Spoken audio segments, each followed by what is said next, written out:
Welcome back. New data has shown that it can take up to 15 years to save for a 20% housing deposit in some Aussie suburbs. But if you know the right places to look, it could take less than 2 years. So how does your suburb stack up? We're joined by Weekend Sunrise money man Scott Phillips. Great to have you again, Scott.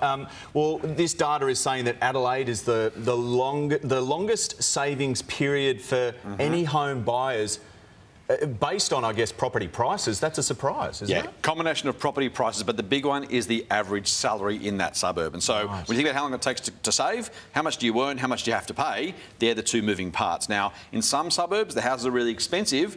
The average wage is not much, and that makes it much, much longer. On the flip side, if you earn a lot and live somewhere where housing is cheaper, then of course you get to get in the property market much, much more quickly. So, Scotty, other than what you've told me before, which is don't buy as many shoes, how can you speed up the saving process? Have you seen how much I save on haircuts? Look, it's really, really tough, right? So the first thing, it's all the boring stuff. It is literally the eat your broccoli stuff, right? So yes, spend less, save more, budget, pay yourself first, right? Don't wait till the end of the pay period and see what's left.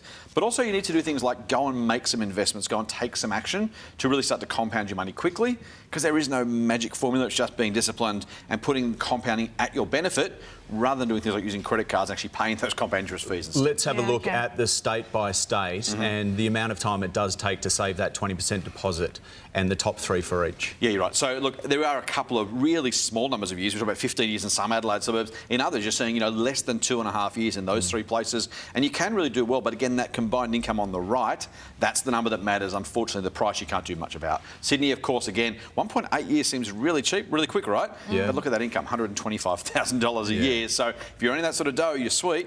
If you're not, Alexandria's still an expensive place to buy. It depends where you are. Brisbane, same sort of thing. Again, almost under 2 years in Currabee there. Plenty of, again, opportunities, but the salaries there are massive. Maybe North Fremantle, one of the key ones, only $87,000 a year required there. It takes 2 years. The housing's cheaper, that's right. So, honestly, if you can get a decent coin and be prepared to live somewhere that doesn't cost so much, that is actually the secret.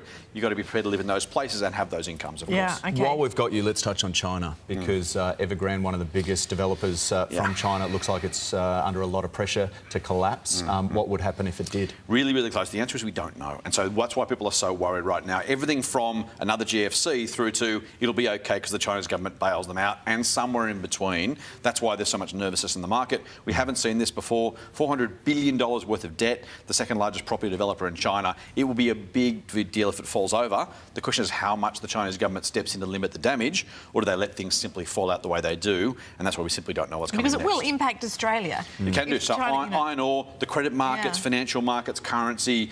Again, it's one of those things where the shock waves could, either there could be none of them, or they could be really meaningful and long-lasting, unfortunately. All right. Thank you, Scotty. Thanks, Mon.